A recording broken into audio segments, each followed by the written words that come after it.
Unfortunately, we're having technical issues, so we couldn't bring in Shei Banigbe. She's an author, lawyer. She would have loved her to join the conversation on the last topic we just had, but unfortunately we couldn't get her. Maybe some other time we'll bring her in, but we had to move on to the next topic. So this is another topic we're moving on to right now. So our producer was having a conversation with us and he was saying that, do you think, how do you think you guys can discuss the issue of sexless marriage and its implications? The fact that, and it's a topic that happens in Nigeria, it's an issue that happens a lot. But we kind of hush about it. We don't talk about it. We just kind of move on. And it's a breakfast show, so we find it very difficult to have these kind of conversations. But as matured people, we will find a good way to talk about it without getting calls from our regulator. But the truth is, this is an issue that could be different sides. And I'd like to hear Nigerians' thoughts on the fact that, especially from those, I'd like to hear this morning from those who are actually having little or no intercourse in their homes. And some of them have kind of adjusted to it, some have accepted, others are finding it difficult to maintain that kind of union that is without intimacy. What are your thoughts on this? Because they make it look as if without intimacy, you cannot survive. Some would argue, I've survived well without it and I'm perfectly fine. What are your thoughts on this? You can call us on 081-270-53687.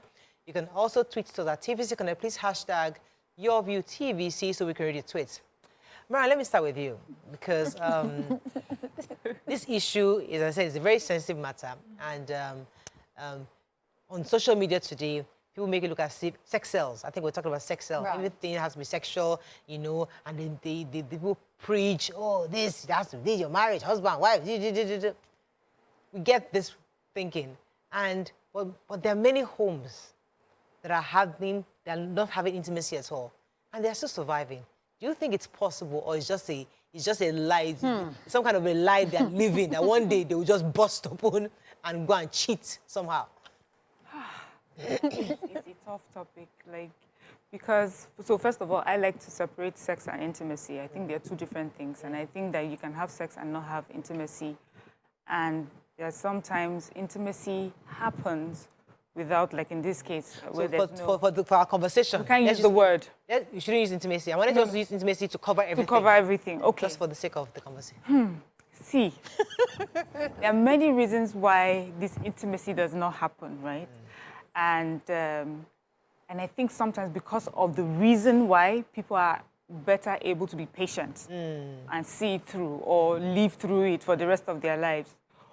Because we know of people who illnesses have caused this in their marriages. So it wasn't like it never happened before, but an illness down the line, an accident down the line, and it's not happening. You will not abandon ship. You have built a marriage, a union with this person. You have built a family. Just because you have one thing out of that, it's unlikely to completely break down that marriage.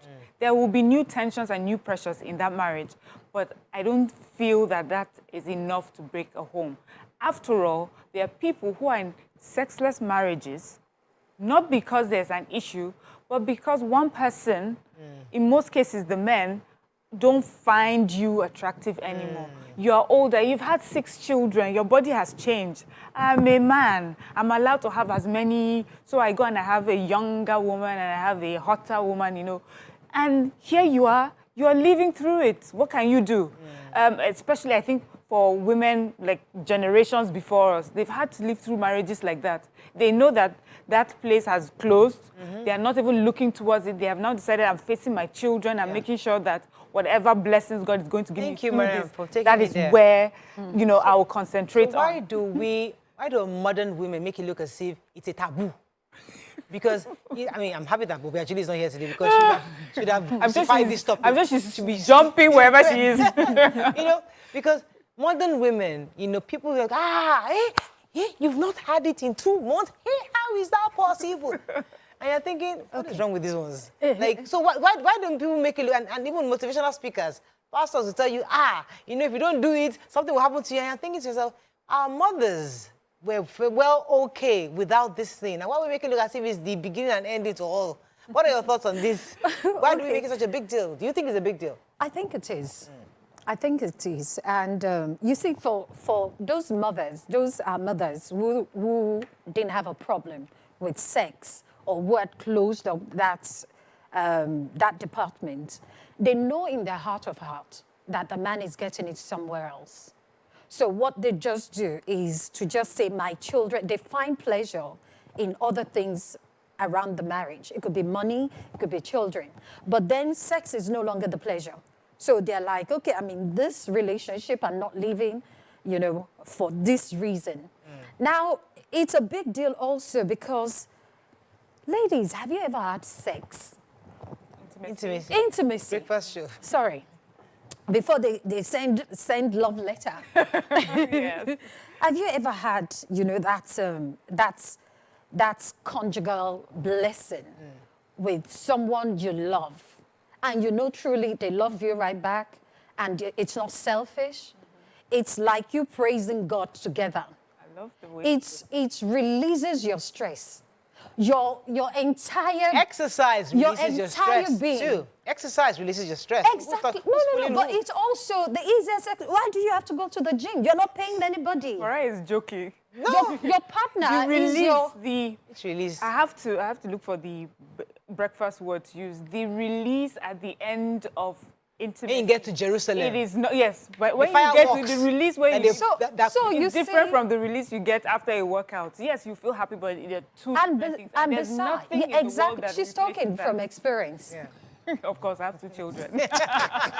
No, but one of the reasons why I thought this was an interesting conversation to have was because, especially because BC was not around today, I really wanted us to demystify this thing. We make it look as if if you don't have it, then you're not a fulfilled person, or you don't have a fulfilled marriage. Some marriages work without it. And we make it look as if, because a lot of women break up their homes or choose to leave or choose to cheat because they feel they're not getting it. Husbands choose to leave because they feel that their wife is not giving it. People are breaking up marriages because that department, we never get to Jerusalem. But I'm trying to make them understand that, must you always go to Jerusalem? Why do we make it such an important part of marriage that people are willing to break up their home because they don't have it? Mariah, unfortunately, whether we like it or not, one of the ways that we can tell that we love each other and that this feeling is mutual, one of the ways that we express that is through intimacy. Yeah. And one of the ways that we express I am no longer interested, not feeling you, Right. is through the lack of intimacy. So it would always be a question. That journey to Jerusalem is important. Maybe some people do it 3 times a day. Some people do it once a week. Some people do it once a month. But there has to be that journey to Jerusalem, or else you will not be safe. Can I ask you? So Yeah, go ahead. So it's not, we can't demystify it. It's important. It's just that maybe, for me, the conversations I'll have is the pressure you put on people to have it as many times as you're having it. Not everybody's going to have it as many times as you're having it. After all, there are some people that have quantity, some people have quality. And there are times in marriage that things happen. And usually that thing will be the last thing, on your mind. Right. And it does not mean, and there's so many other things that people are going through that's bonding you. So it does not, it hasn't taken away from your marriage. Exactly. But there has to be going back to that Jerusalem. When all those things have settled down, you have to still have time for that intimacy. Say, look at how far we've come. Oh, I cannot remember the last time we made this journey. Here we are. But honestly, intimacy is important. I get that. Nobody's saying intimacy is not important. I'm just saying that, but there are people who have lived 20, 30 years. My father died back in 2005. And in 2005 till my mom passed, nothing happened. Even before then, while he was ill 10 years, nothing happened. And she survived. That was a reason. He wasn't feeling well. And she was a devoted woman who was loyal to. There is a need. You see, that need, we have to discuss that need. That need, is it age, is it dependent on age? Because maybe when you get to a certain age, the need, because YK's need hasn't diminished. She's 60 plus and she's still in need. I think for that need, the older you get, for women, as medically as they say, for women, that need increases. But it increases depending on also the personality involved. Okay, for someone, imagine you've been deprived, most of your life. I mean, you just want to like catch fire and just erupt and just everywhere, the sitting room, on the cabinets, everywhere. Auntie, you just want to breakfast show. Explode. Let me take this call. Please don't put me in trouble. Good morning, Shola from Ikorodu. You're live. Thanks for calling. Yeah, good morning. Very loud. Thank you. Good morning. You said this topic is a very wide topic. Yes. Honestly, very wide topic. But my own opinion is you see, our mothers those days, they believe going to Jerusalem is when you want to have children. And that is where the female circumcision comes in. You see, our mothers then, they do circumcision. And why they do it, they believe you'll be able to hold your body even if you don't go to Jerusalem with any man, you'll be able to hold your body. But these days, you see, women are no more doing circumcision. I'm not actually propagating for female circumcision. So women are no more doing circumcision, which means women will not be able to hold their body for a long time, even if they are not going to Jerusalem. And that is why I say this topic is very, very wide. So that is my opinion. Thank you so much, Shola. Absolutely. Thank you. You see, sometimes we forget that marriage can be seen as an arrangement. Two adults have come together and say, you know what, okay, we love each other, no doubt.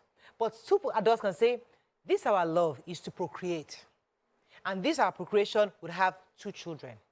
This our love, or this our union, this our marriage is also to provide a home to raise these responsible adults, a family. So now, it's possible that you can love each other, you can be in the marriage, but you're not sexually compatible.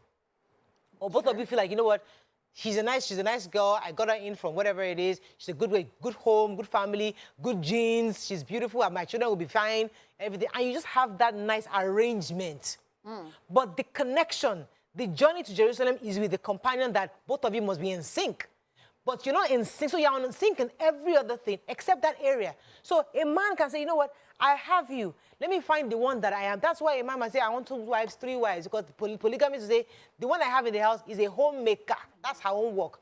I'm getting somebody number 2 to be a firecracker who we can both be going to Jerusalem every day. Cracking the fire. So the point is, if that is reality, if that is the truth, why therefore do we make it look as if every home must have this intimacy at a certain level?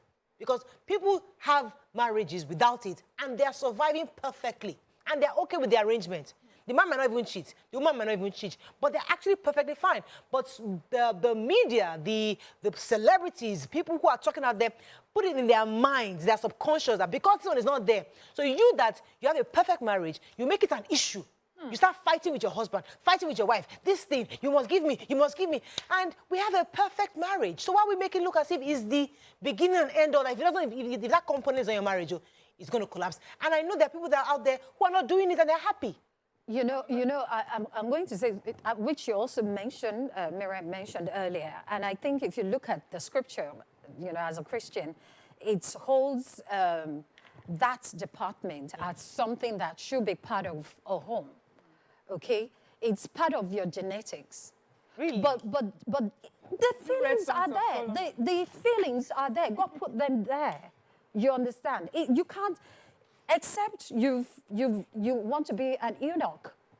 All right, they're there. If I pinch you, you will feel the pain. You're missing my point. No, I get your point that we should not now say because yours, okay, can't you see the way this person is spinning and everything all around? I think Mariah is making a valid point, which is we also, whether we like it or not, we are now in a world where everything is, I don't know how to use those, sexualized. That's a normal preface word. Everything is. Many relationships are now. It's hard to just have a regular, normal relationship without that thing. I get you. You know, and so the question for me, what I've heard her say is that let's start questioning this intimacy that we're talking about. Narrative. Let's start questioning how often we need it, who we need it with, how it, And why. how it determines whether we're happy or successful in marriage. Exactly. So I want to do that questioning, but I also see where you're coming from, which is God created me also as a sexual being. Right. If it wasn't important, why would he also put that in me? So it is important. It is important for also procreation. So we know that he put that for procreation. And I just mentioned the Songs of Solomon. We know that there's also a process of almost worshiping, you know, each other in that way. But do we need to do it so often? And if it doesn't happen as often, does it really mean that that's the end of our marriage? And I think that that's where we always need to remember that marriages work differently for different people. Right. Everybody has a different way that they connect. Yeah. There are some people that all they have to do is just sit down and discuss and feel each other. But knowing me personally, if that intimacy is not there, for me, I will feel that there's something missing. But that is because it could be the way I've been brought up, the way I've been wired. Exactly. Let me come So to I that. see anyone that's different from me as maybe having a problem, but could it really be a problem? Let me take Tessie. Good morning, Tessie. Are you there? Yes. Confess like you're live. Go ahead, please. Yes, you see, when God created man and woman, you know, one of the ways they become united is procreation. And procreation cannot come without, you know, that intimacy, husband and wife meeting themselves. But it goes further than that. Intimacy in, you know, sexual, you know, companion does not bring love. Because a man can decide to have it with anyone outside. It does not mean a man that he loves that one out there. So just, you know, to have that fleshy pleasure. But intimacy with, you know, the one that is supposed to be, you know, that same husband of yours, it gives you a new life. You know? Our phones are now. It was really muffled. I didn't Yeah. hear. I hope our viewers heard it. Stay tuned. Your View will be right back.